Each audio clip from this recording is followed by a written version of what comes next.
In today's video, we're going to be covering inflammation in the cycle of illness. We'll look at what it is, what causes it, and how to fix it. Inflammation is your body's way of protecting itself from infection, illness, injuries, and toxins. This response includes the release of antibodies, proteins, and histamine, along with other pro-inflammatory chemicals, as well as increased blood flow to the damaged area. Inflammation represents an essential survival mechanism that helps the body fight off hostile microbes and repair damaged tissue. But there is such a thing as too much of a good thing. That's when inflammation can start being harmful rather than helpful to your health. We've all heard of Einstein's grand unified theory when it comes to workings of the universe. On a much smaller scale, according to the Harvard School of Medicine, inflammation is the grand unifying theory to disease. Unfortunately, Einstein wasn't able to prove his theory, and although inflammation is a very important factor and is behind many diseases, it's also part of a cycle and only one part of the overall recipe that will need to be addressed in order to heal and make a full recovery. So let's look at the two types and the causes that instigate inflammation. There are two forms of inflammation: acute, which is rapid but short-lived inflammation that springs into action to destroy invading microbes, carts deadly cells away, and repairs damaged ones. This cycle returns the affected area to a state of balance, and inflammation dissipates within a few hours or days. Classic signs of acute short-term inflammation include redness, pain, heat, and swelling. Chronic inflammation, however, happens when this response lingers for long periods of time, leaving your body in a state of alert or fight or flight. When your cells are in distress, they release chemicals to alert the immune system. The immune system cells send their first responders, inflammatory cells, to trap the offending substance and heal the tissue.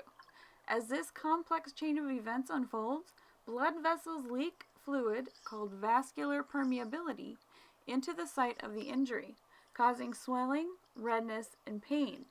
Although they're essential to the healing process, when inflammation persists, the dilated blood vessels and hyped-up immune system become the body's new norm.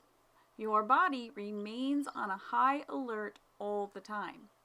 Chronic inflammation also begins with the same cellular responses as acute inflammation, but it morphs into a lingering state that persists for months or years when the immune system responds to fail to eliminate that problem. And sometimes the inflammation may continue to stay active even after the initial threat has been eliminated due to a highly sensitized immune system. The immune system essentially gets confused and can't tell the difference between foreign invaders and you. In other cases, low-level inflammation becomes activated even when there is no apparent injury or illness. Unchecked, the immune system prompts white blood cells to attack nearby health tissues and organs, setting up a chronic inflammatory process that plays a central role in some of the most challenging diseases of our time, damaging healthy cells, tissues, and organs. Over time, this can lead to DNA damage, mitochondrial and genetic DNA, tissue death, and internal scarring. These stresses on the body force it to start making metabolic changes in order to heal and preserve itself. These are the traditional methods of treating chronic inflammation. You have your NSAIDs, corticosteroids, supplements, and spices. However, there's many of these that we cannot tolerate, and it can actually further aggravate our conditions and create more inflammation. When it comes to the spices, a lot of those can affect our digestive system, and for those who readily make calcium oxalate kidney stones, turmeric will make that problem worse. When doctors look for inflammation, they test a few markers in your blood like C-reactive protein, homocysteine, tumor necrosis factor alpha, and interleukin 6. So how can we try to lower inflammation? There's all sorts of things that you can do to reduce inflammation, But first, we have to identify the triggers. Let's look at the causes and the steps you can make for the biggest long-term impact to your healing path. So what do we need to address in order to lower and reduce our inflammation? Well, for one, mast cells play an important role in helping defend your body.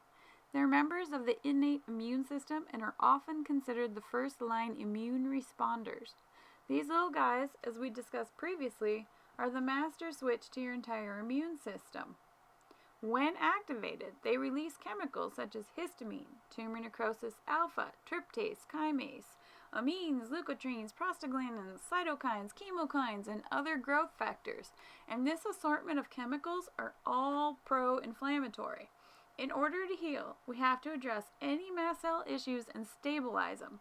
I talk about this in depth in the histamine video. Mitochondrial damage. The role of mitochondria helps with DNA maintenance, stress response, production of energy for the cell called ATP, cell death, and metabolism. They produce 90% of the chemical energy the cells need to live.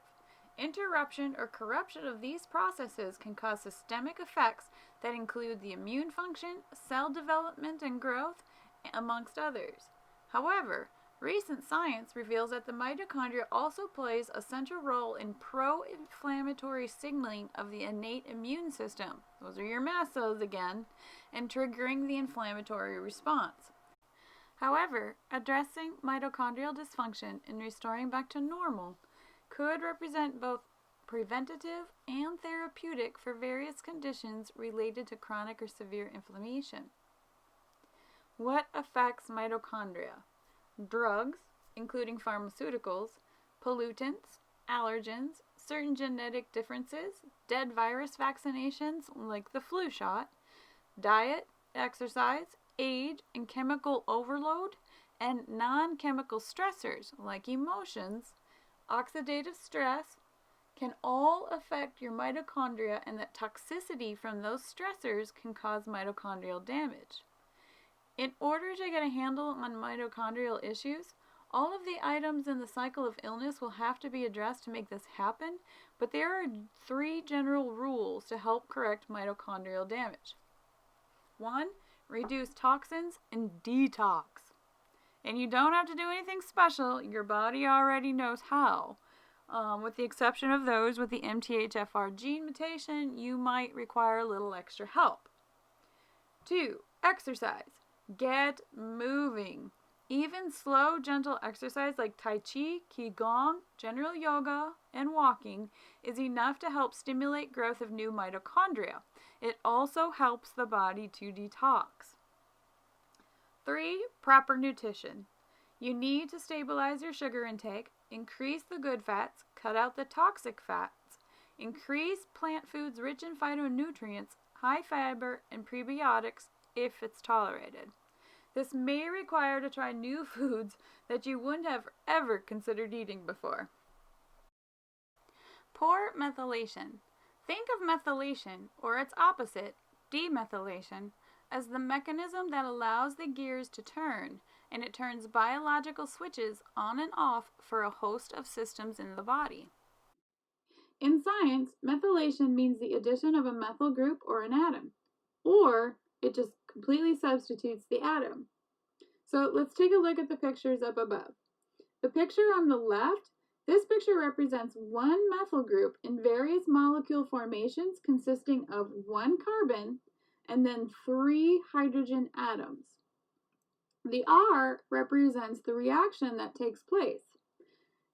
If you look at the picture to the right, this one represents 1 cytosine molecule. The addition of a methyl group, which is the CH3, to form a methylated cytosine molecule, thus changing the reaction of the molecule and properly turning the gears in your body in chemistry. Making too much or not enough methyl groups impairs our biochemistry, or it messes up the gears. This wreaks havoc on our bodies in any system of the body, our moods and behaviors. When methylation is turned off, A number of important molecules cannot be efficiently produced, including glutathione, which is your body's master detoxifying molecule. Methylation is absolutely critical to our happiness, health, and well-being. There are 7 specific nutrients that can help the methylation cycle achieve optimal performance, even if you have the genetic mutations that slow down methylation cycles. 5-MTHF, which is your active folate, methyl B12, vitamin B6, vitamin B2, magnesium, betaine, and vitamin D. There are also specific actions you can take as well to help with your methylation cycles. Switch to an all-healthy organic diet, engage in regular exercise, avoid smoking, avoid caffeine or excessive coffee consumption, consistent sleep schedule with 2 to 3 hours of sleep before midnight. Methylation cycles follow your circadian rhythm. If you have methylation issues, you may have elevated levels of homocysteine, a non-protein amino acid. Increased cytokines, histamines, estrogens, toxins, growth factors, proteases, and leukotrienes, because your body cannot metabolize them, and this will most definitely affect your inflammation levels and make them worse. Excess homocysteine. Homocysteine is a sulfur-containing amino acid that is an important building block of protein that is produced in the body. It's a byproduct of protein metabolism and is produced by another amino acid called methionine. High sources of methionine include meat, egg whites, certain nuts, and seafood. Homocysteine is usually found in very small amounts in your body. That's because your body converts it efficiently into other products with the aid of B vitamins. It is converted into less toxic and more useful amino acids via 2 biochemical pathways, remethylation and transsulfuration. Remethylation. A methyl group from 5-MTHF, which is a breakdown product of dietary folate. Or it could use betaine. It is added to homocysteine to convert it back to methionine. Vitamin B12 is needed in this process, as are the enzymes methionine synthase MTHFR, but it is the enzyme, not the gene this time. Homocysteine is also converted to cystathionine by cystathionine B synthase. Vitamin B6 is needed for this conversion. Cystathionine can then be converted into cysteine and subsequently glutathione, which is a really powerful antioxidant which helps your body to detox. When homocysteine cannot be converted into other compounds, it builds up in the body, and chronic buildup can eventually cause damage. So you can see just how important B vitamins are. This process is really important for your health. Betaine, which is trimethylglycine, TMG, occurs naturally in our cells. Taking betaine, especially for those who are taking SAMe, it can improve its mood benefits. But SAMe generates homocysteine, which can have toxic effects. Betaine readily provides methyl donors, the stuff that keeps those gears moving in your body that we were talking about earlier, needed to recycle that homocysteine. Betaine can bypass our B12 and folate and other enzyme systems where we normally get our methyl donors from. Unfortunately, betaine is still vulnerable to inherited gene errors.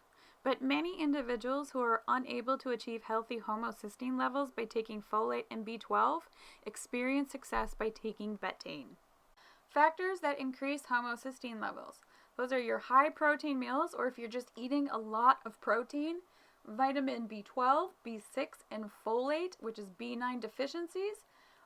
Several studies have suggested that people who are on a vegetarian or vegan diet had significantly higher homocysteine levels, most likely due to lower B12 levels. Soy is a strong antagonist as well. Methylation issues. That also will jack up your homocysteine levels because remember, methylation, you need those gears working in order for your body to work properly, and that includes clearing out homocysteine. Smoking. Studies have suggested that even being exposed to secondhand smoke can increase your homocysteine levels. Alcohol, Alcohol consumption can increase homocysteine levels, most likely by lowering the B12 and folate levels in your body, and additional sulfur compounds and alcohol actually destables cell walls, especially those mast cells. Stress, medication, several drugs have been known to increase homocysteine levels. Methotrexate, which is an immunosuppressant, metformin, used in diabetes, cholestyramine, used in lower cholesterol, and antileptics. Kidney disease. Kidneys help transform homocysteine into other amino acids. Therefore, a decrease in kidney function can cause an accumulation of homocysteine. Hypothyroidism. Several studies have found high homocysteine levels in hypothyroidism. Dental health. Chronic periodontinitis, inflammation in teeth and gums, have been linked to elevated homocysteine levels. The elevated levels will return to normal after the periodontal disease is treated. Genetics. Homocysteine levels increase in rare inherited condition called homocysteinuria. If severely elevated homocysteine levels are found, your doctor will usually do more testing to rule out or confirm a diagnosis. Low glutathione levels. Remember, glutathione is your body's master detoxifier. So low glutathione levels means it's not able to detoxify your body from the excess homocysteine. Choline deficiency. Choline deficiencies will also contribute to increased homocysteine levels. But just as a side note, choline is also linked to the MTHFR genetic mutation and to the gallbladder issues. Other than homocysteinuria, slight elevations in homocysteine can be caused by a common gene mutation with the MTHFR gene. The most common MTHFR mutations found in humans are the 677 tango. This mutation is associated with reduced enzyme activity, elevated homocysteine levels, and altered distribution of folate. The other one is 1298 Charlie. This mutation also impacts the MTHFR activity and homocysteine levels, but to a much lesser extent than the 677 tango. Other genes that can impact your homocysteine levels are the genes that encode methionine synthase. That's the MTR, and cystathionine B synthase, that's the CBS gene. Again, betaine might be your magic ingredient in helping you to get your homocysteine levels back down to a normal level if you possess any of these mutations and are struggling to get your homocysteine levels back down.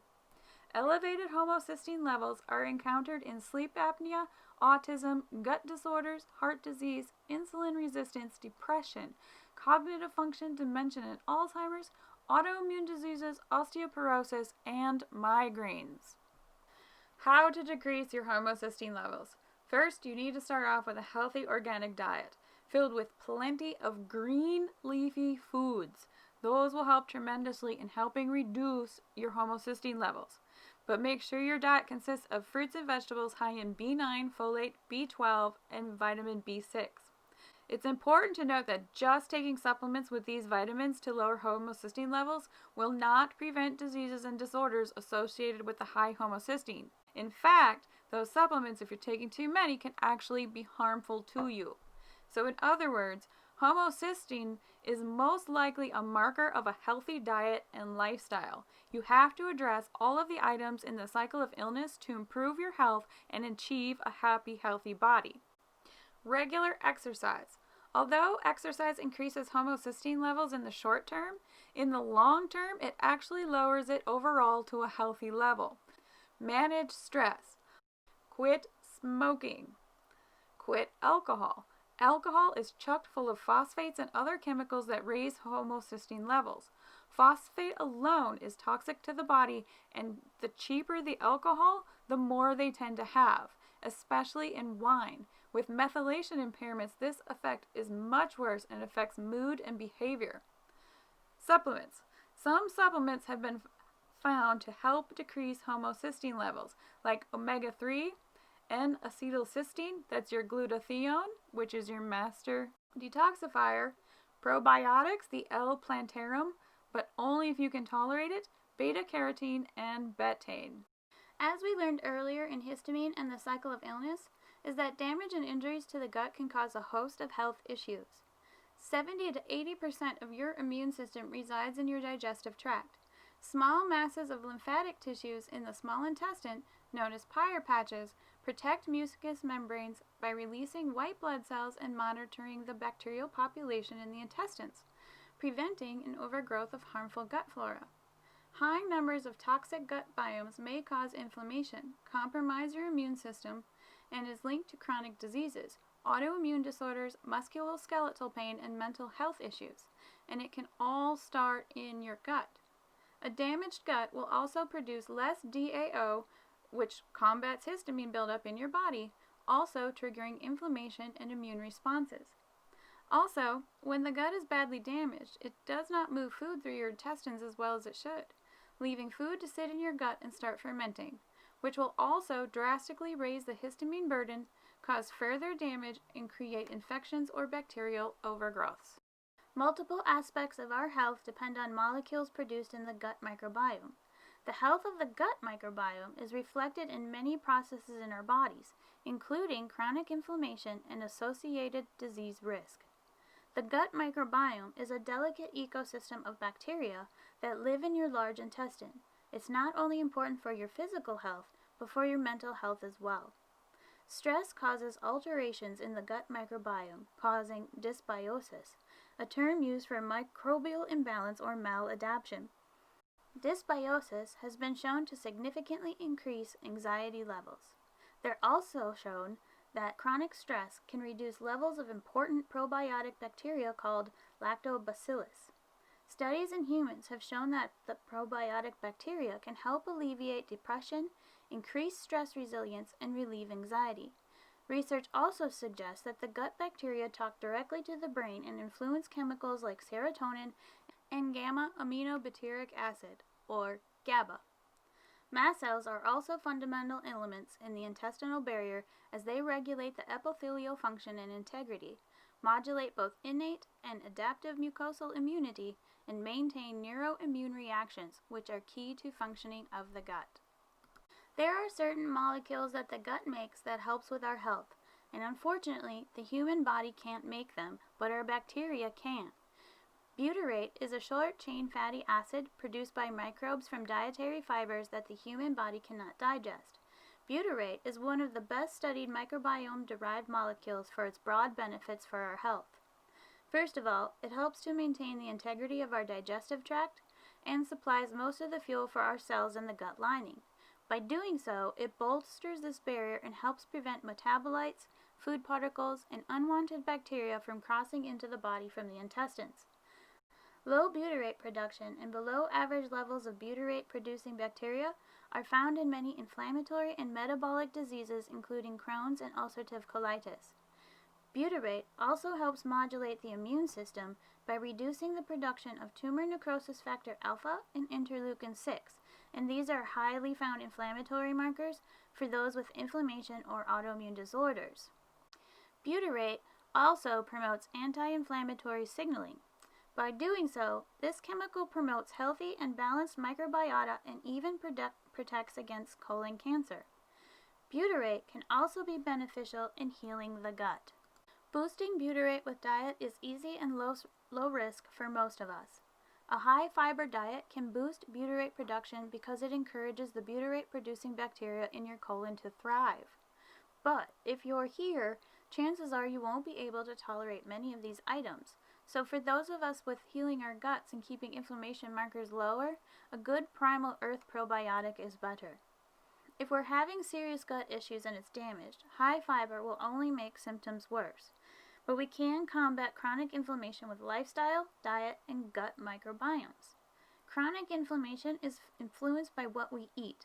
Diet has a strong impact on the microbiome and preventable disease risks. Dietary fiber enables beneficial bacteria to produce butyrate, which is important to keep our gut healthy, but that's not the only way your food choices affect chronic inflammation. Researchers developed the Dietary Inflammatory Index to indicate how anti- or pro-inflammatory a person's diet is. According to studies, the standard American diet has a particularly high inflammatory index. Also called the Western diet, this eating pattern is characterized by high quantities of red and processed meat, fried foods, high-fat dairy products, potatoes, and sweetened drinks. Some scientists also add pre-packaged meals to this list. Some consequences of a pro-inflammatory diet may seem unexpected. For example, young adults on a Western diet are more likely to develop symptoms of depression. When coupled with low physical activity, the standard American diet is associated with higher risk of age-related weakening of the bones, osteoporosis. The two diets suggested commonly by doctors for low inflammatory diets is the Mediterranean diet and the ketogenic diet. Because eating habits have such an influence over chronic inflammation levels, your body will thank you for a balanced and diverse diet with a variety of whole, plant-based foods, fruits, and vegetables. To find out the health of your microbiome and to test your levels of butyrate, there are tests you can order online that will help you determine the health of your microbiome. These are some of the most notorious medications for disrupting healthy gut bacteria, but they're not the only ones that can cause havoc. I can't stress enough how important a healthy gut is. Initially, if you're having a really hard time with a lot of inflammation, going on a fasting water diet for a few days will help quiet the inflammation, help your body to detox a little bit, and help reduce the pain so that you can start your healing process. Having leaky gut or other inflammation or injury to the gut can cause your gut produce even less DAO. The tissue lining of your gut are what produce DAO for the gut during digestion. If those cells that line the gut are damaged, it cannot make DAO, thus increasing your histamine burden. Plus, having a leaky gut allows food particles to enter the bloodstream, triggering autoimmune responses, additional histamine, and additional inflammation. Probiotics are usually only good for short-term use.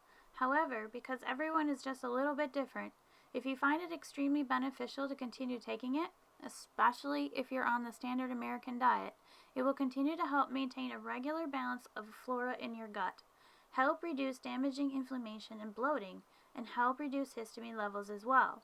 But be sure to get a good quality histamine-reducing probiotic.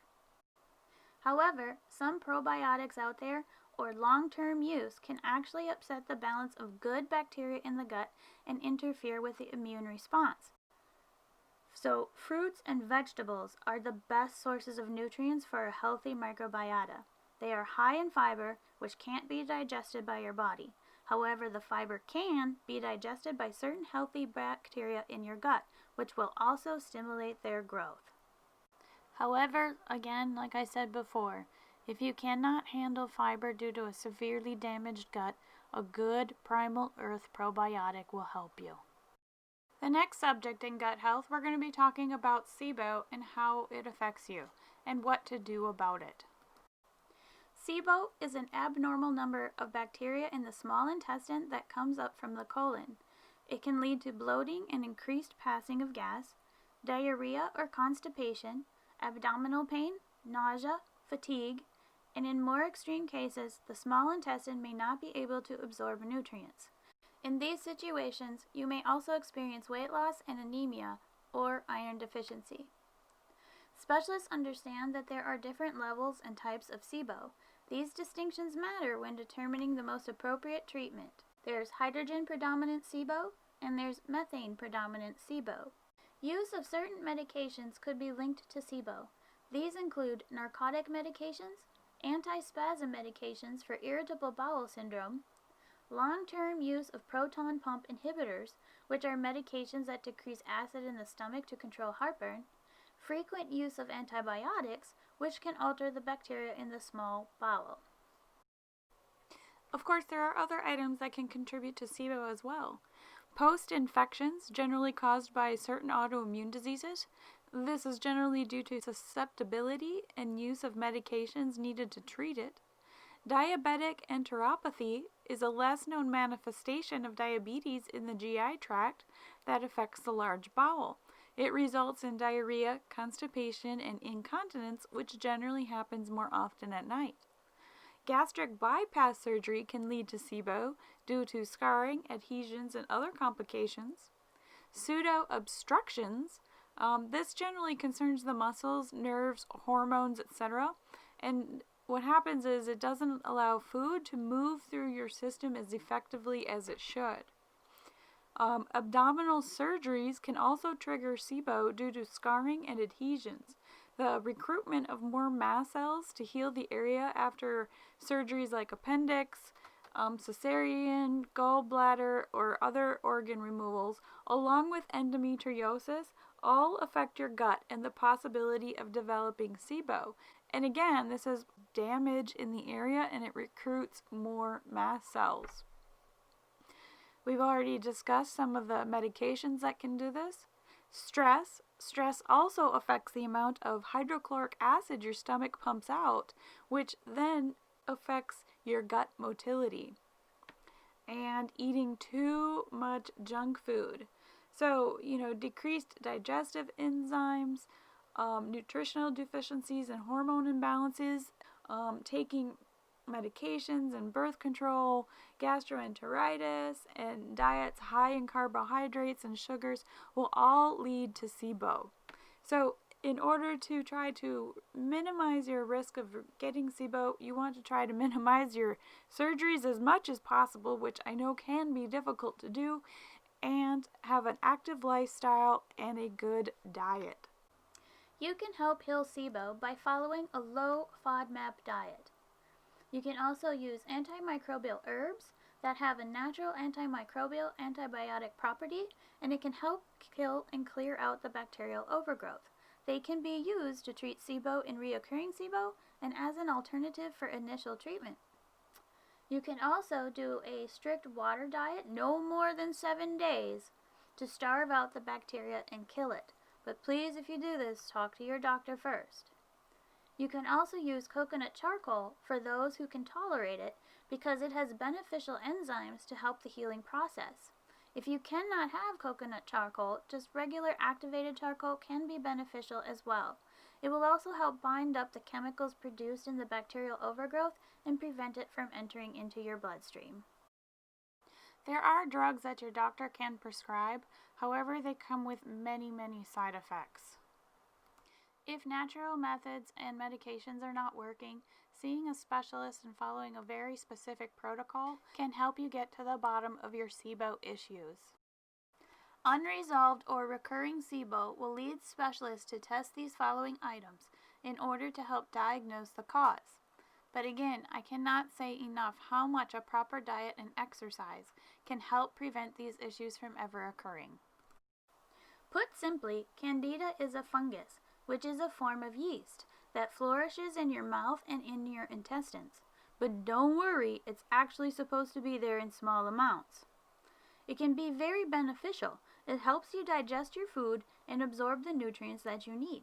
These fungi are found almost everywhere in the environment. Some may live harmlessly along with the abundant native species of bacteria that normally colonize your mouth, gastrointestinal tract, and vagina.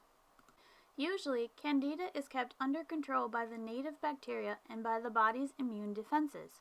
If the mix of native bacteria is changed by antibiotics or the body moisture that surrounds the native bacteria, it undergoes changes in its acidity or chemistry. It can allow yeast to thrive and it can cause many symptoms. Candida can affect many parts of the body, causing localized infections or larger illness, depending on the person or his or her general health. Usually, the yeast infections are limited to the mouth, genital area, or skin. However, people with weakened immune systems from illness or medications such as steroids or anti-cancer drugs are not only more susceptible to topical infections, they are also more likely to experience a more serious internal infection. Problems arise when Candida starts overproducing. It can break down the intestinal walls and penetrate your bloodstream, often resulting in leaky gut and a larger Candida infection. And unfortunately, this overgrowth can be caused by simple lifestyle factors such as poor diet, stress, high alcohol consumption, and even the overuse of antibiotics. Typically, they are treated with antifungals and can be resolved in a short amount of time. Preventing reoccurrence in the gut, however, is dependent on healing the gut and restoring and balancing it back to the proper microbiome. Healing Candida naturally is also possible using natural supplements. CanDefense is a blend of plant-based fiber-digesting enzymes that help discourage yeast opportunities. It helps support healthy digestion by promoting a balanced gut microbiome, and it doesn't hurt the good, healthy intestinal flora. Caprylic acid has antifungal properties that are thought to kill and reduce yeast. A 2011 study found that caprylic acid was effective in treating some Candida infections. Some scientists believe that caprylic acid is so effective because it can break down the membranes of the Candida cells themselves. A word of warning though, use caution when using if sensitive to coconuts. If so, get it from a non-coconut derived source. A good probiotic.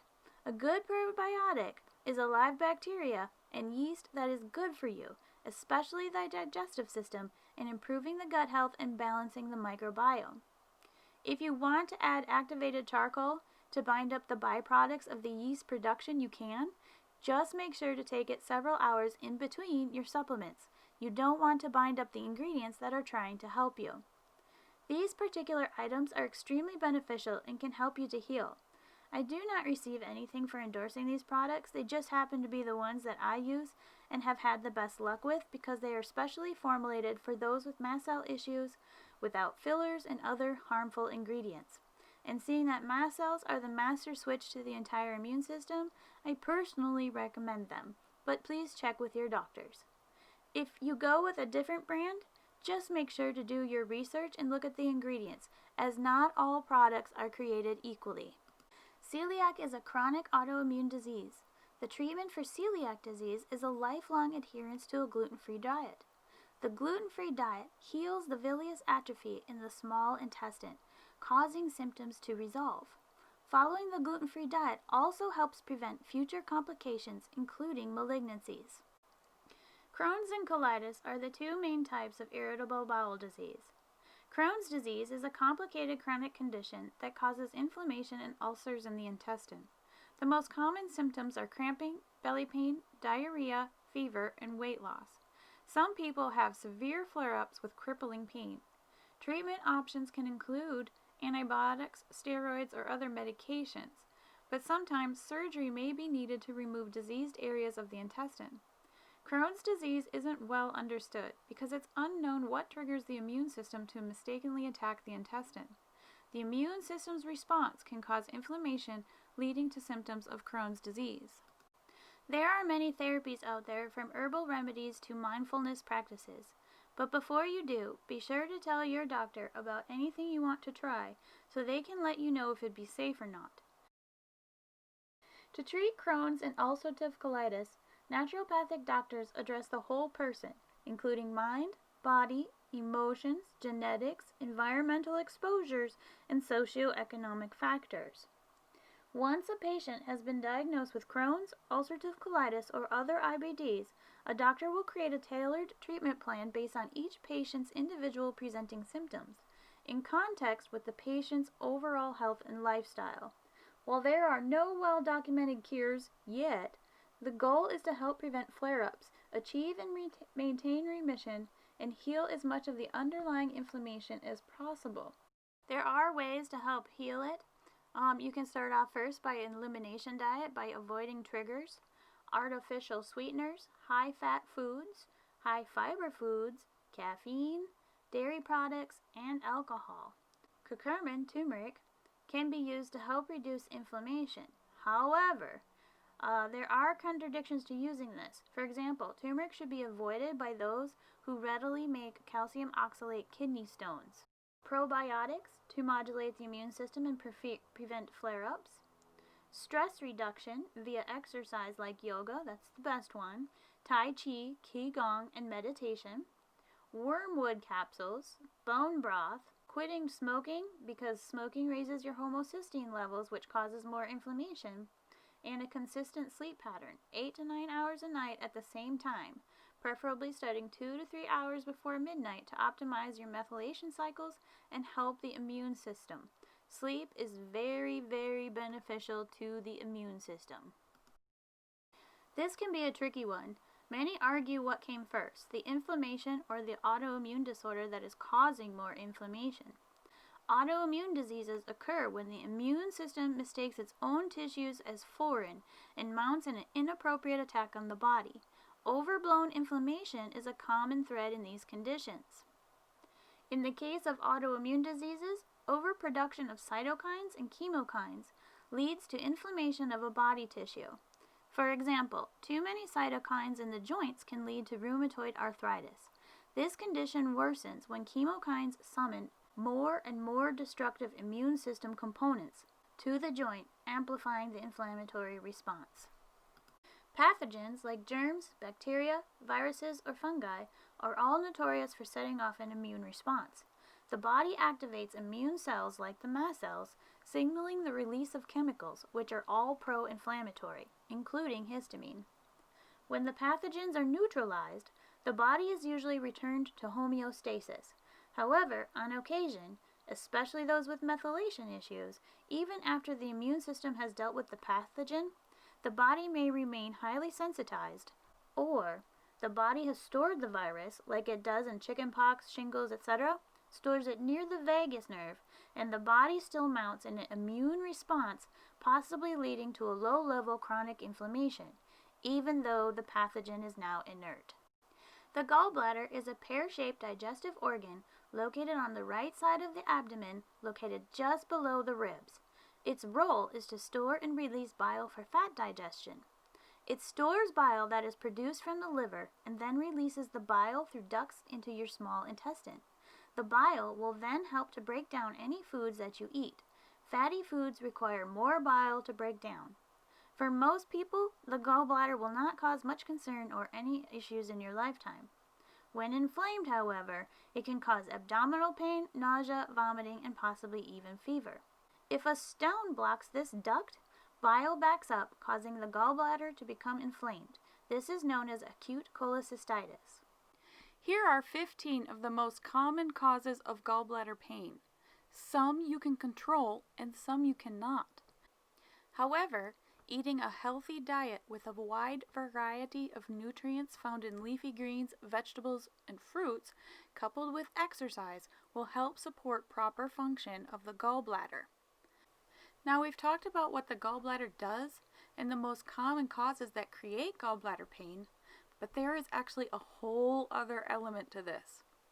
Under stress, our body can make way too much bile. We're going to take a closer look at this because it's important, and many of us may wind up having to deal with this at one point or another, and I want you to understand how this all fits together.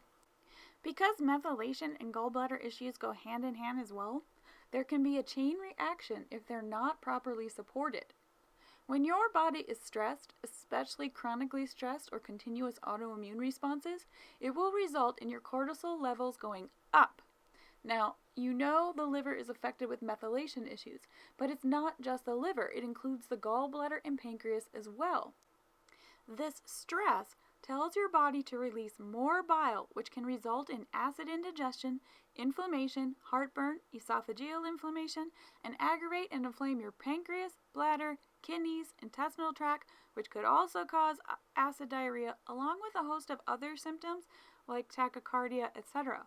This can often feel like fire exiting your body or passing razor blades when you relieve your bowels or your bladder. Now, under stress, the gallbladder will release extra bile because the body is in fight or flight, which also means your liver is dumping extra cholesterol into your gallbladder as well. This can be a big factor actually in cholesterol issues and some skin issues like skin tags, because skin tags are usually caused by cholesterol.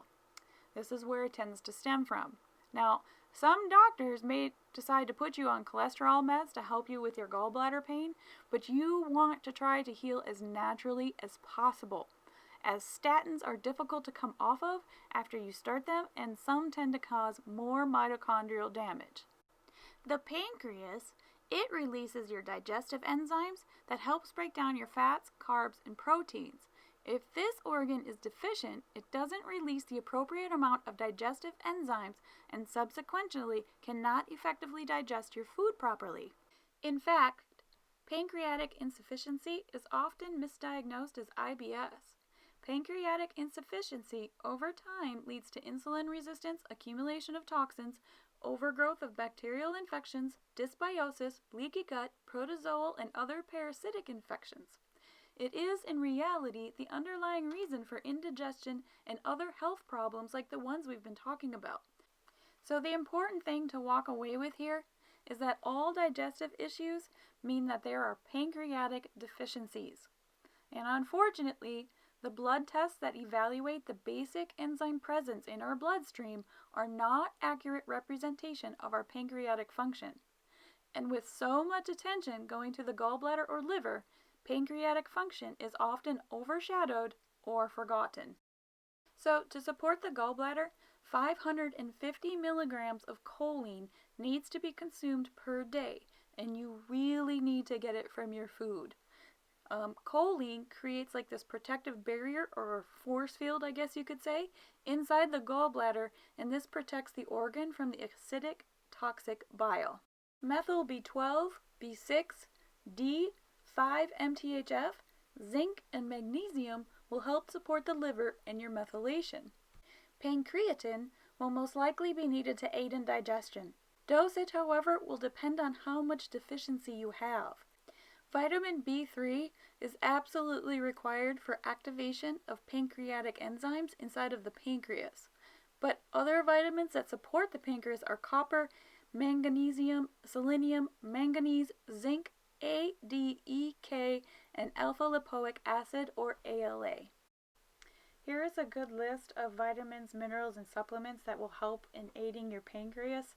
But I wanted to point out at the bottom, which has the flavonoid grapeseed extract, because that also helps with cholesterol. Remember, when your body's under a lot of stress, your cortisol levels go up, and that also tells the body to start making that much more bile. Now, bile talks to your brain. And remember, your gut talks to your brain, and bile enters your gut. When there is an excess of bile, it can start telling the body to start making more metabolic changes. Your stress, your gallbladder issues, your methylation issues, your gut microbiome, and pancreas, which all affects digestion, can all aid in the process of making metabolic changes for self-preservation. Are you starting to kind of see a trend here yet? Alright, when this happens, the body will start to stash every toxin or the toxin overload, every one that it can't immediately metabolize or detox from your body, by stashing it into things like the muscles, the fat, and cells. This can damage your muscles and cells.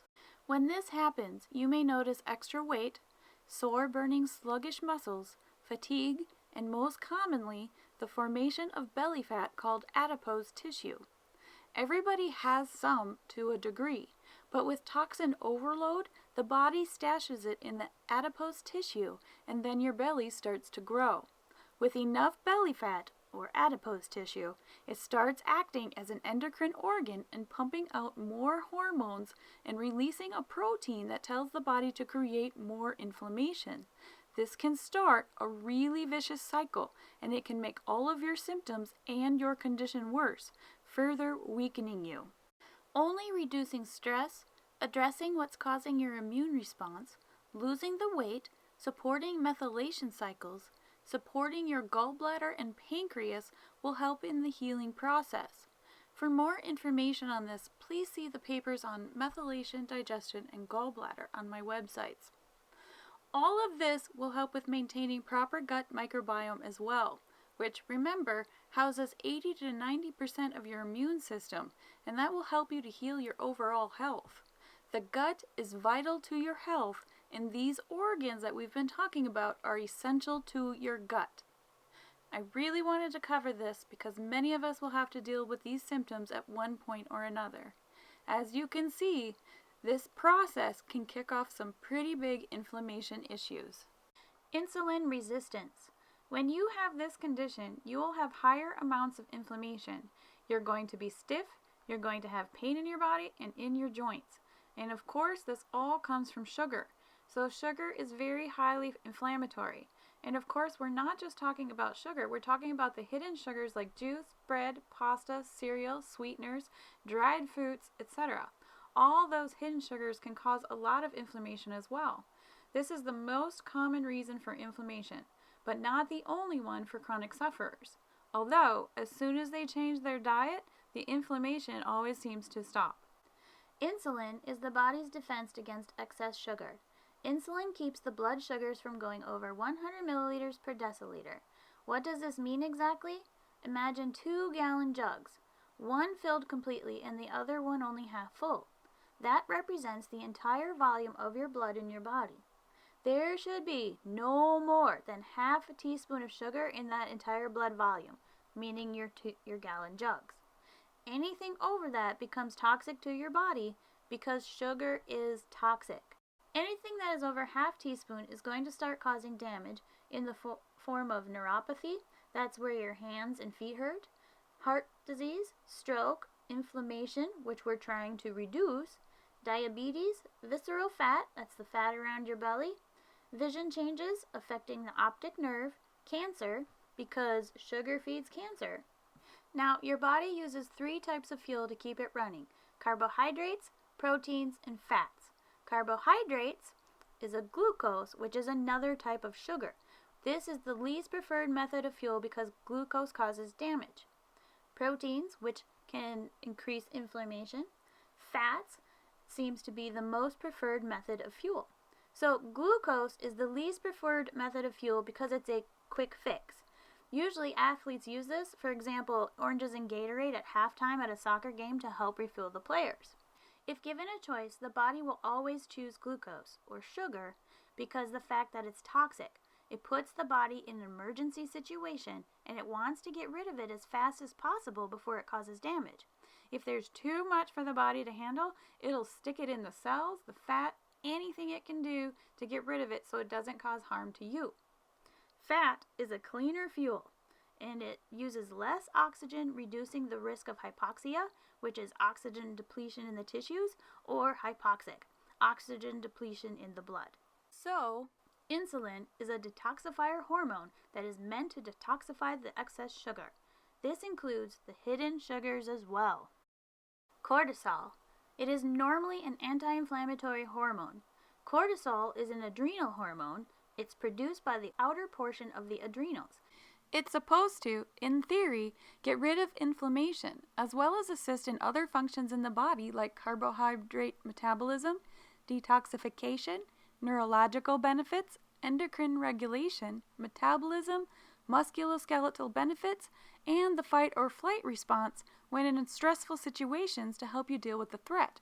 Remember, it diverts the blood flow and shuts down the immune function so you can run or fight. But as we've been finding out, too much or too little of something has far-reaching complications if not kept in perpetual balance. I like to call it the Goldilocks zone.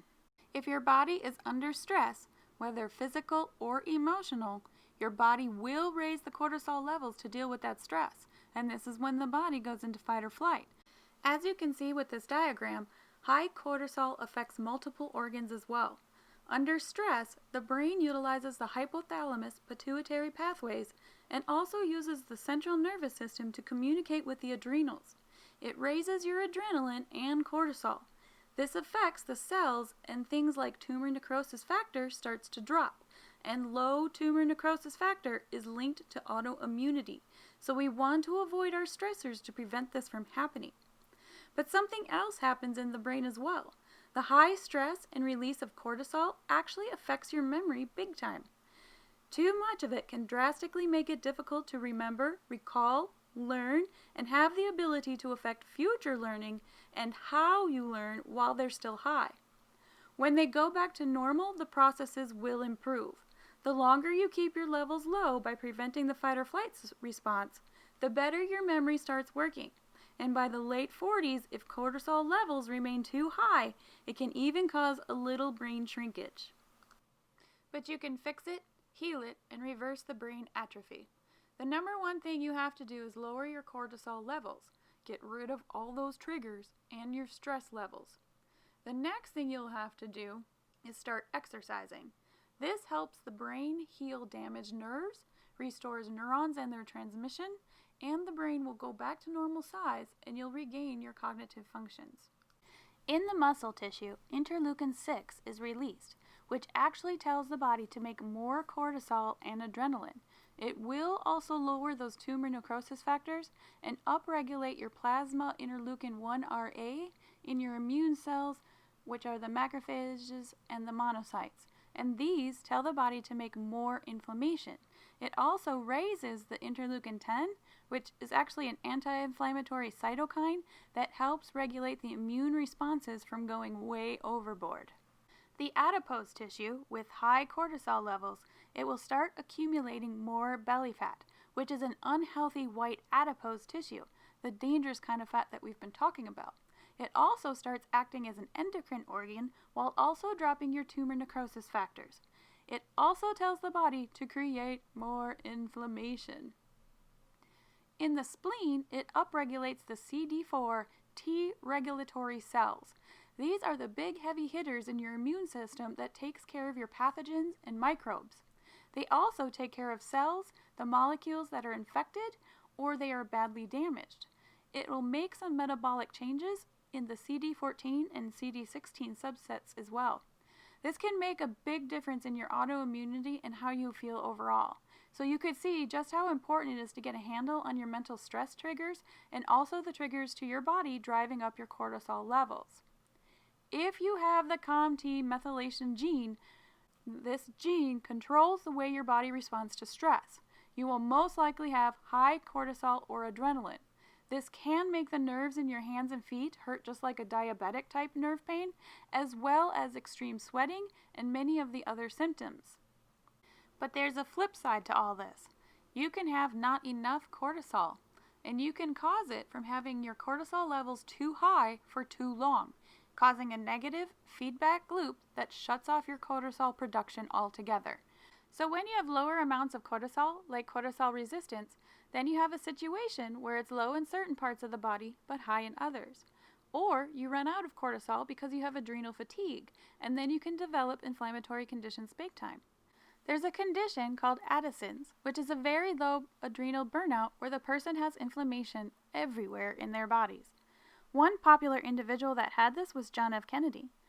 If you have to take a steroid like prednisone or methylprednisone, then it's basically a synthetic version of cortisol. So any condition that involves taking cortisol cream, cortisol injections, prednisone, is really an adrenal weakness. There are so many inflammatory conditions, from immune diseases to skin problems to arthritis, that is basically involving low cortisol. One of the telltale signs is being normal sized in the morning and significant inflammation in the evening. This generally means you ran out. If you have this condition or symptoms, you want to strengthen the adrenals, which can be done. Black licorice is a very good cortisol replacement.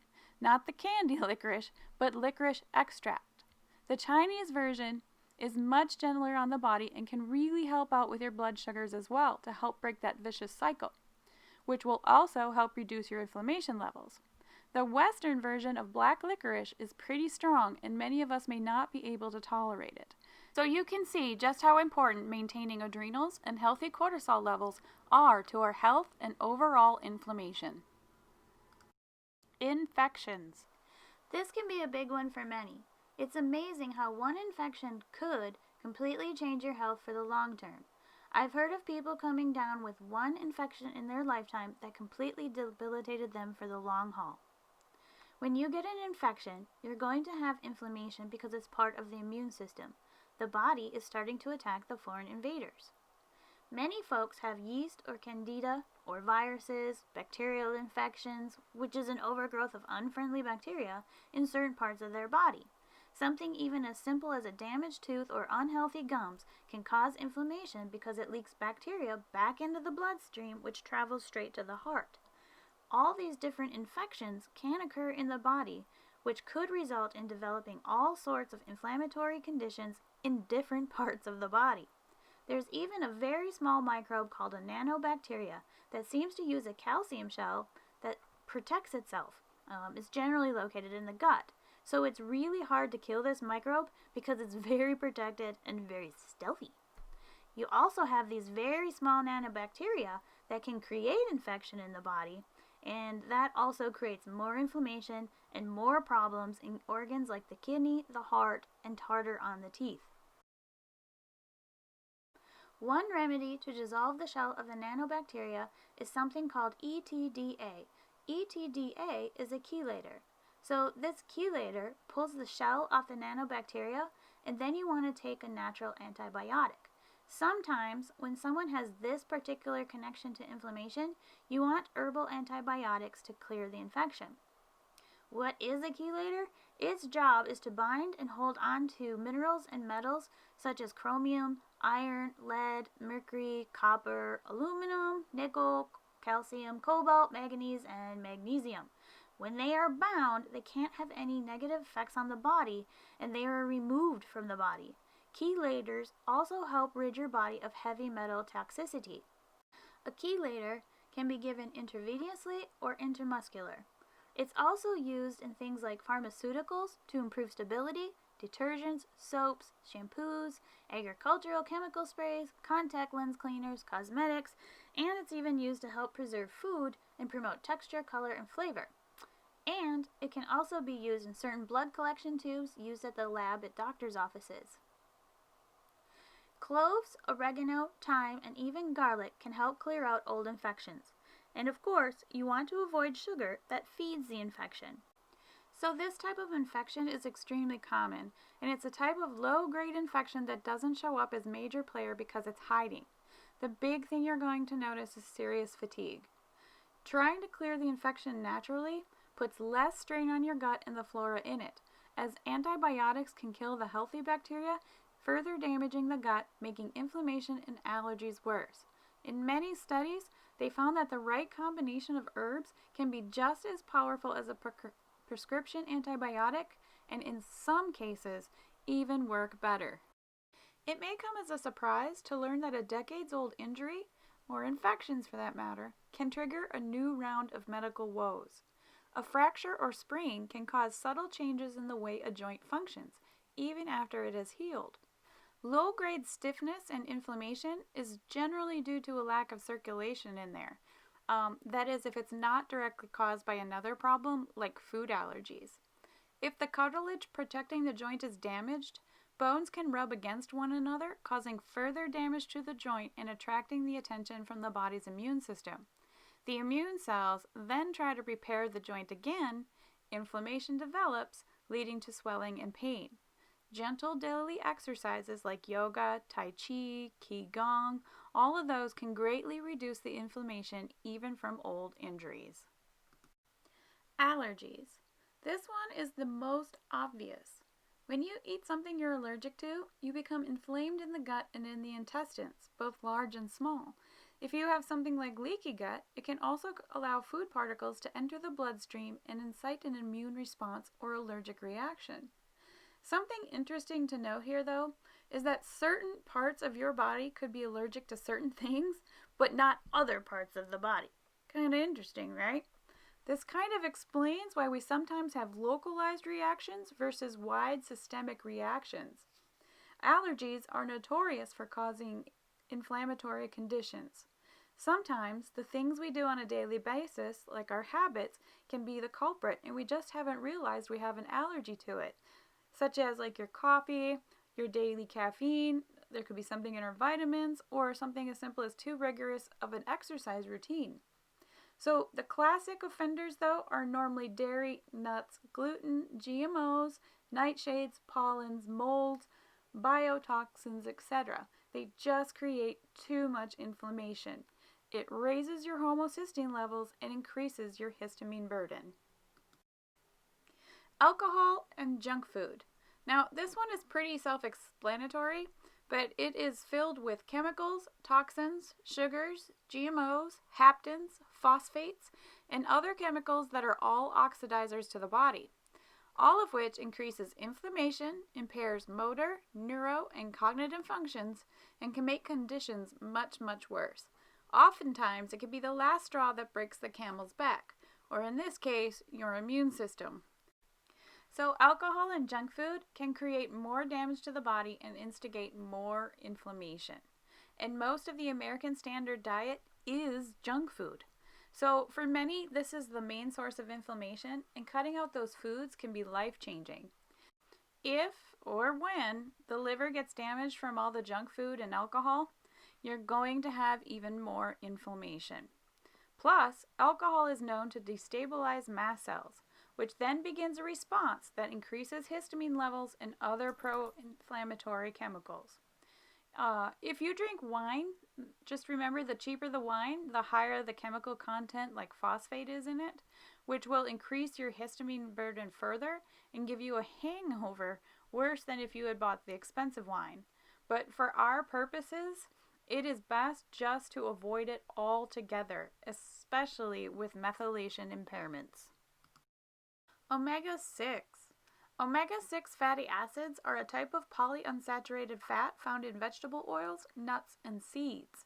When eaten in moderation and in place of the saturated fats found in meats and dairy products, omega-6 fatty acids can be good for your heart. But you may notice that a lot of these omega-6 foods are a trigger, and that's because they're rich in omega-6, not just histamine, which can all be pro-inflammatory. Even though healthy sources of omega-6 aren't especially bad for you, you definitely don't want them to dominate your intake. And unfortunately, in the standard American diet, we eat way too much omega-6, which are found in the corn and vegetable oils. Excess consumption of omega-6s can trigger the body to start producing pro-inflammatory chemicals. And too much omega-6 can raise your blood pressure, lead to blood clots, heart attack and stroke, and cause your body to retain water. Soy and corn oil are highly inflammatory, primarily because they're pretty much all GMOs. And oftentimes, because they're GMO, they have extra proteins that were never there before they were modified. So the body sees them as foreign invaders to the body. GMO foods are notorious for creating inflammation. They can break down the telomeres on your DNA or even shred your DNA. This alone opens you up to more problems and illnesses. So I can't stress this enough, you just don't want to consume these foods and oils. Raw seeds and nuts. Besides being rich in omega-6s, they have enzyme inhibitors and tend to create problems with the digestive system, especially in the gallbladder. So when you consume too many nuts, especially if they're not germinated or soaked in water overnight, then cleaned and re-dried out, then some folks are going to have more irritation and inflammation in the body. Nuts are also higher in histamine, so if you're already having an inflammation problem, you're going to want to avoid these altogether. Oxidants. This can come from many things like sugar, junk food, alcohol, pollution, stress, bacteria, drugs, allergies, lack of sleep, UV, mold, and many others. Oxidants are very corrosive, very oxidative, and it destroys things in your body. Do you remember how we've talked about for every action there is an equal but opposite reaction? Well, in this case, the overabundance of oxidants causes a chain reaction, and these reactions are harmful to your health. Everyone's body has oxidants and antioxidants in them, and it is part of the overall processes to keep you healthy. But it's when they get out of balance is when you're going to have issues compounding. One of the main oxidant is free iron.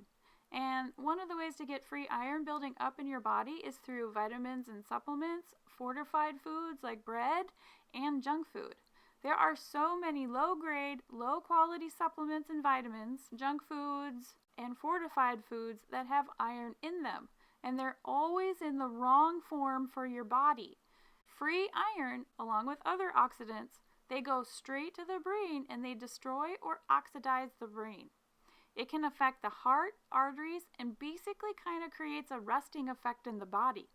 The body comes in to repair it with calcium and cholesterol, and we all know that is plaque. It happens in the brain, the heart, the arteries, etc. Oxidants, like free iron, can create inflammation because there's an immune reaction taking place. There are also microbes in the body, both good and bad, that eat iron. So when you start developing inflammation, the body starts to pull out and hide iron for itself so the microbes, bacteria, and pathogens don't eat it. Iron is a huge fuel source for them.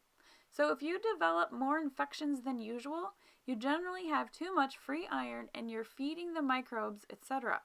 When this happens, you can have this sudden drop in iron that can cause anemia. Free iron is abundant in our wheat products.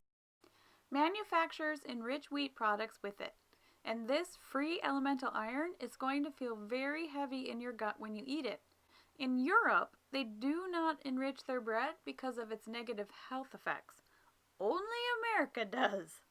So the lesson here is that iron is very corrosive in the human body, the free elemental kind, and it can create a lot of problems if it builds up in your body. If you need iron, healthy iron is bound to a protein. So the lesson in all this is that alcohol, junk food, stress, pollution, free iron, etc.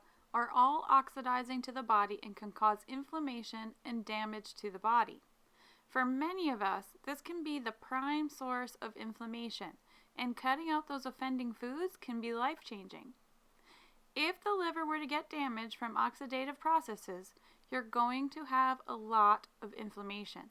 But the liver does have this amazing capacity to heal itself rather quickly, but removing those foods is an absolute must in order to make that happen. Now, there is one more thing you can also do to help yourself, along with cutting out those offending foods. This is especially helpful for those who can't tolerate high antioxidant foods. It's called hydrogen water. Don't get me wrong, plain water is just as good for you and shouldn't be overlooked.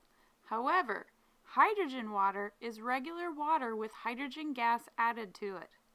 According to many resources, adding hydrogen gas to the water increases its anti-inflammatory and antioxidant properties.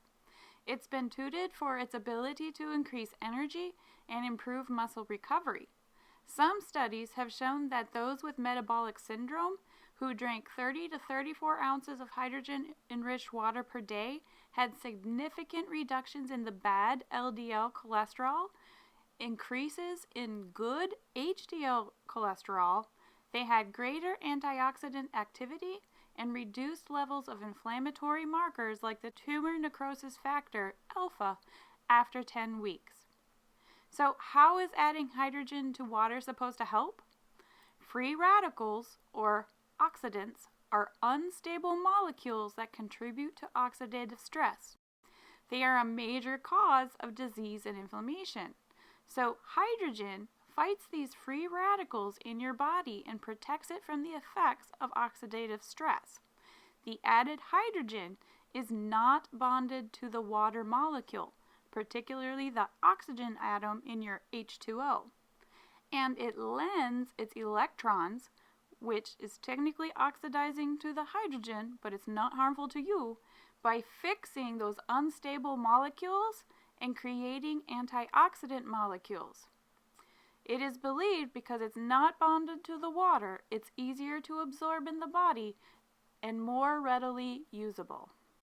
So as you can see, oxidants can be extremely hazardous to your health, causing damage to the cells, damage to the organs, and a lot of inflammation.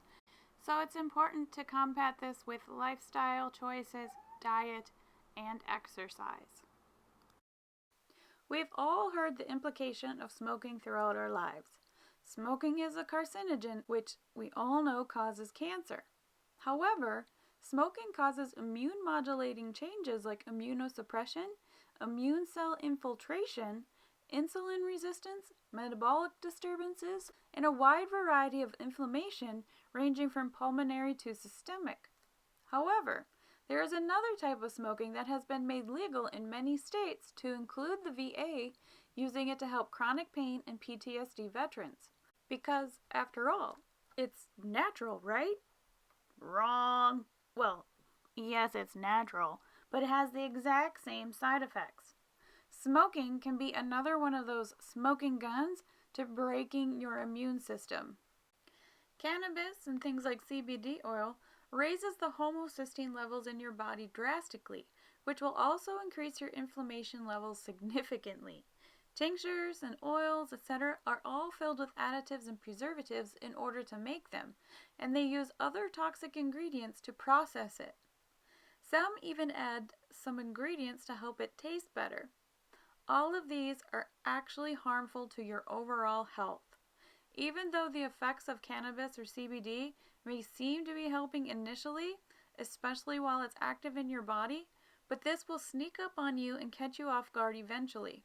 This is especially true if you possess any methylation issues. You'll eventually come to realize it was actually contributing to make your overall pain worse, raising your homocysteine levels, and significantly increasing your inflammation when they wear off.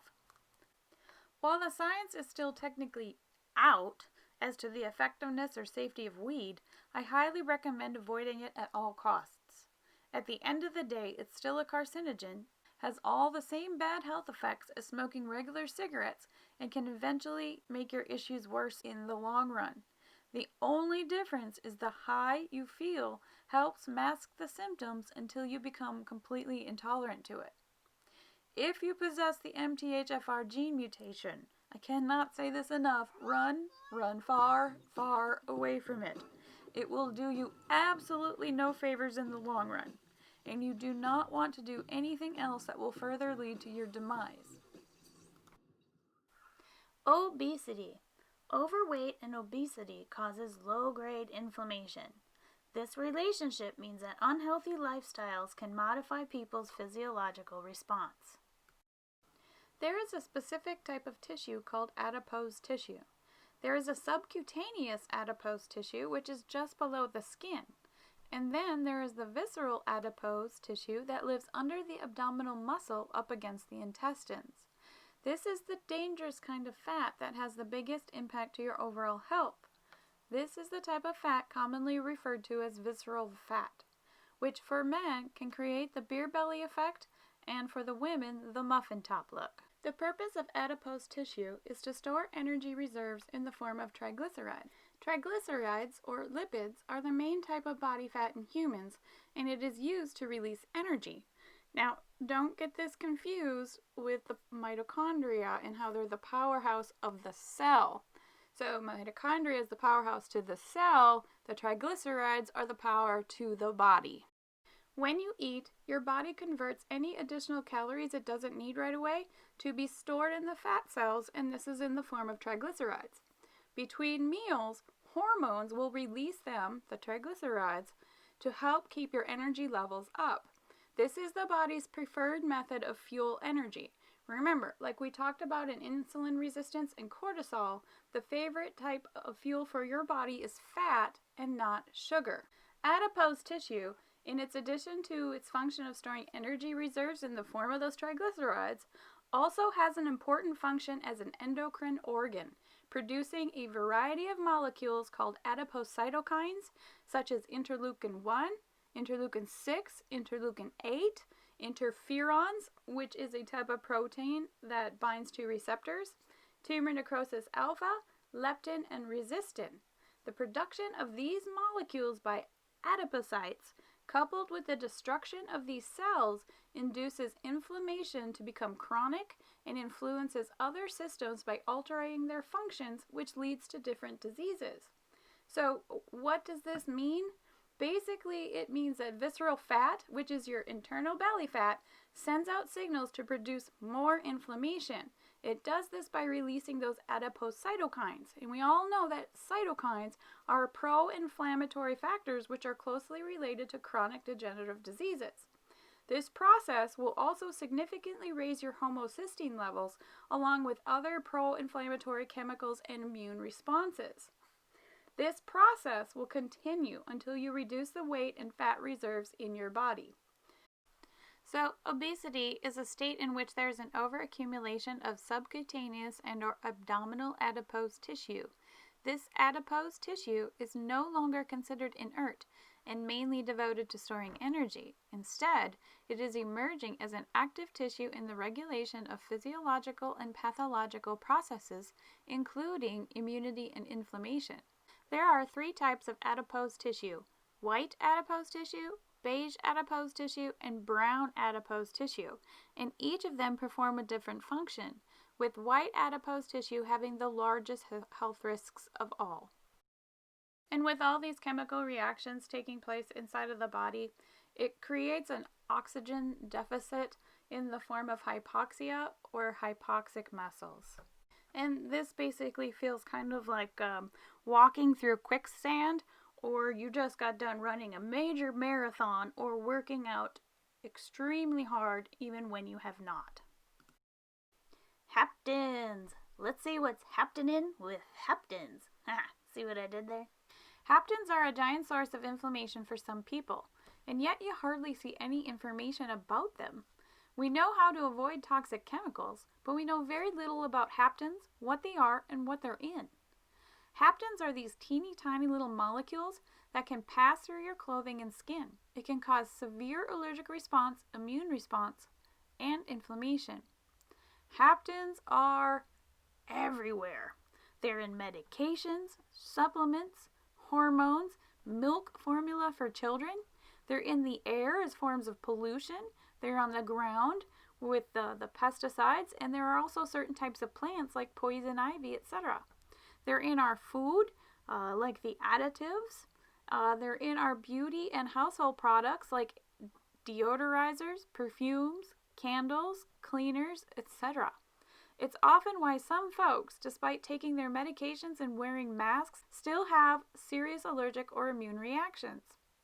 A hapten is a tiny little molecule that binds with other compounds such as protein, which is the most common, but also some carbohydrates, lipids, and nucleic acid.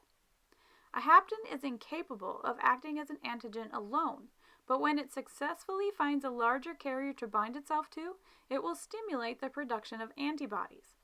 Now, what the hapten binded to and your immune sensitivity can determine your body's response to it. By reducing the hapten content in your home, you can drastically reduce your hapten exposure and lower your sensitivity to them. That means no industrial chemicals, chemical-free beauty and hygiene products, and everything needs to be organic and scent-free. Air purifiers are also very highly recommended. Making those simple changes can make a big impact on your health. We may not always be able to do anything about them in public, but at least we can control them in our homes. Sedentary lifestyle. In today's society, and with the advancement of technology, our daily routines are now often chair-bound. Whenever you commute, work at a desk, watch TV, eat, even socializing, you are sitting. The person writing these papers and creating these videos, aka moi, was also sitting at a computer or a desk looking at screens for hours and hours every single day. Inactive people are at a much higher risk of developing a chronic condition. It's amazing at just how much something as simple as sitting too much can totally disrupt the processes in the body and destroy your health. The health risks associated with a sedentary lifestyle will also increase with age. As we grow older, we don't burn fat as effectively and it becomes easier to gain weight. Excess stored fat, like that white adipose tissue we were talking about earlier, secretes those pro-inflammatory molecules, thus increasing the risk of type 2 diabetes, coronary heart disease, and cancer. And biological age markers are also more pronounced in patients with inflammatory diseases. But an anti-inflammatory lifestyle can slow down the progression of age-related illnesses. So the general rule of thumb is to sit less and do more. Regular, moderate physical activity over a long period of time can reduce chronic inflammation and disease risks. Initially, though, it will raise your homocysteine levels. However, a daily exercise routine will lower your overall homocysteine levels for the long run, and this is extremely beneficial to us. This doesn't have to be something extremely strenuous or running miles every day. No, it can be as simple as doing a daily yoga routine, taking a walk every day, Tai Chi or Qigong, or something a little more exciting like a little line dancing or ballroom dancing or other form of dancing that you like and tolerate. You'd be surprised how a little fun and calming, soothing music can be, not just for your emotions, but for your general well-being as well. If you're currently bed or chair ridden, that's okay. You can still do Tai Chi, Qigong, and some yoga movements from the bed and or your chair. Every little bit helps, and it helps far more than you may realize. Research has also shown that exercise can be effective for patients with type 2 diabetes, heart disease, and depression, all of which are a component of chronic inflammation. Remember, all this helps stimulate new mitochondria, turns the toxic white adipose into a cleaner, healthier brown adipose tissue, and getting your body back to homeostasis. The exercise-induced hormone, adrenaline, also reduces the production of tumor necrosis factor alpha by the immune cells, lowering the risk of insulin resistance and type 2 diabetes. Practicing regular, gentle cardiovascular exercise can combat chronic inflammation. Stress. This is a big one. Not all stress is negative, but there are many types of stress that is harmful to your health that your body has to deal with. For example, things like persistent work overload, stressful working environments, worrying, toxic relationships, arguments, and financial difficulties, etc., are common ones that we face on a daily basis and can take their toll. But there's another type of stress you may not realize your body is dealing with. Other forms of stress that your body will definitely respond to are your daily habits like poor diet, lack of nutrients, not enough sleep, not enough exercise, pushing yourself too far past the point that your body can handle, so know your limits. And then there's another kind of stress that most people don't even realize has an impact on their body and inflammation levels. These are the persistent thoughts and chronic stories you run in your head. Whether it's exciting or adventurous, or replaying a stressful situation, argument, memory, or it's just your imagination, these are the freight trains of thought that sometimes you have difficulty shutting off. Your body can't tell the difference between what you're thinking and what is actually taking place in front of you in real time. These neurons are different from the rest of your nervous system. Think of a movie you really enjoy. You're just sitting there relaxing, watching the movie, but your body is responding as if it were happening directly to you. Think of all the action flicks where you were on the edge of your seat and later you felt energetic, like you got a dose of adrenaline. Or how about those types of movies or books where you tear up and are sad afterwards? These are your mirror neurons reacting to what you're watching, thinking, or reading. Here's a prime example. The audience's mind and bodies responding to what they're watching on the TV screen.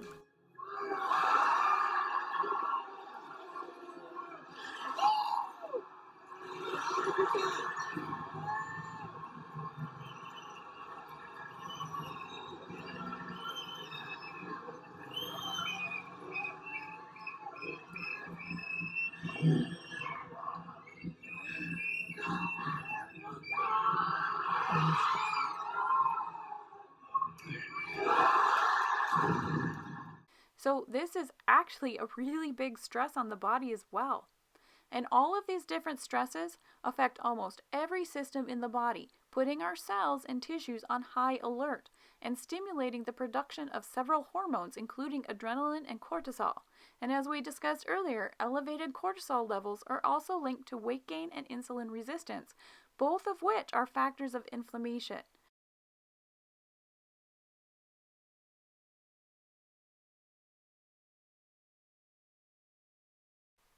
Now, stress will also completely shut down your immune system. So all of these things that we've been talking about are affecting your body, and it's a stress on the body. So it is shutting down your immune system.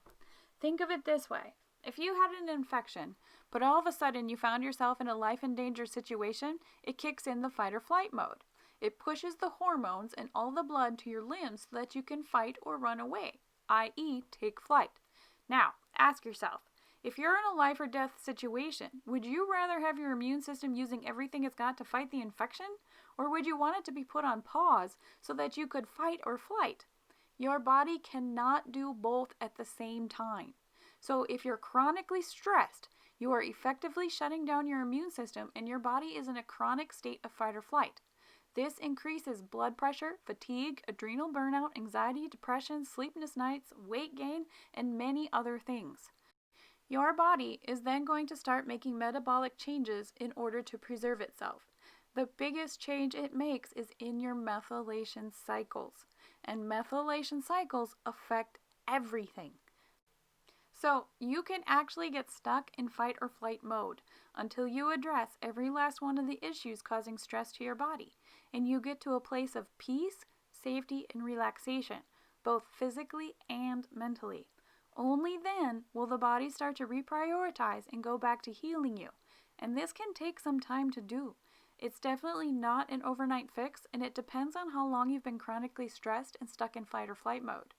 So, chronic stress, as you can tell, is extremely harmful to the body and contributes to approximately 90% of doctor visits, and also makes people more vulnerable to mental health issues.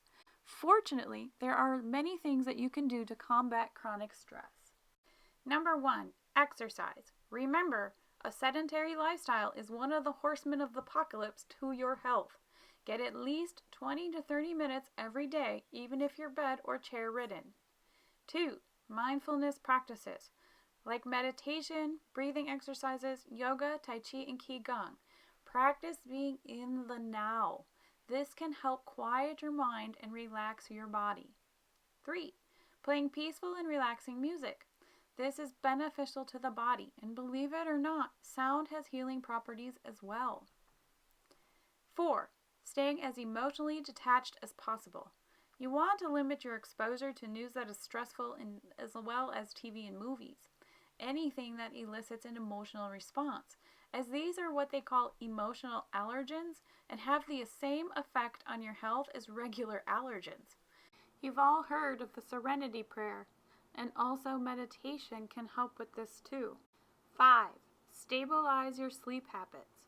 Focus on the quality and quantity of sleep 2 to 3 hours before midnight and no less than 7 to 9 hours per night. It's an essential process that repairs the body. It's also when your brain gets rid of the debris from activities and toxins that accumulated during the day. And it's also when your body does the most healing. 6, proper nutrition. You need organic, whole foods, rich in fruit and vegetables. No processed foods, gluten, GMOs, nightshades, lectins, no chemicals. Keep to healthy fats and keep away from the bad fats. And no junk or processed foods. They may taste great, but they are just simply not worth your health. 7, relaxing hobbies and taking time for yourself. Do what makes you happy and more in tune with nature. 8, friends, family, and fun. Having fun, building a reliable social network of caring friends and family are very important. These positive interactions and activities help the nervous system to unwind from negative stimuli that causes stress. 9, maintain proper weight. As we've been discussing, exercise, nutrition, and proper sleep will all help you to maintain your ideal weight. 10, kick the bad habits like smoking and alcohol. Not all de-stressing is good for you. Smoking just 1 cigarette a day increases the risk of coronary heart disease, stroke, and several cancers. Excessive alcohol consumption also boosts cancer risks and contributes to psychiatric and digestive diseases. Not to mention, alcohol also destabilizes mast cells. The bottom line, your lifestyle choices, your daily habits all affect chronic inflammation. But it's important to know that medication and supplements also have side effects, so it's absolutely essential that you try to get everything you can directly from food. Keep in mind, you're going to have occasional inflammation from minor infections, allergies, or injuries. This is absolutely normal. However, you can focus on lifestyle choices that reduce your risk of chronic inflammation. All of these factors have been shown to play a part in cellular inflammation. Fortunately, you can control many of these factors and fine-tune the ones you can't change, like your genetics, and support them instead. If you need help from a medical professional to do so, it's available. Work with your doctor and understand that change isn't going to happen overnight, and it may take you multiple attempts before you make permanent lifestyle changes. Don't punish yourself if you mess up. Talk to your doctor about helping you manage these health changes and stress management techniques if your health, work, or home life are overwhelming you. Researchers are learning more about the missing links between inflammation and disease every day. But until we have more answers, your best defense against inflammation is to manage the factors that you have control over. It's important to understand that no matter what conditions you have been diagnosed with, These processes are taking place in the body. They're tied together and are an integral component to your health. The more compromised your body gets, or the sicker you get, the more of these issues you're going to have to deal with. It's inevitable. So in this video, I've tried really hard to create a complete picture of how it all ties together, so when you are confronted with symptoms, you know what's happening and what to do about it. I've tried to leave no stone unturned, but this is still just the tip of the iceberg.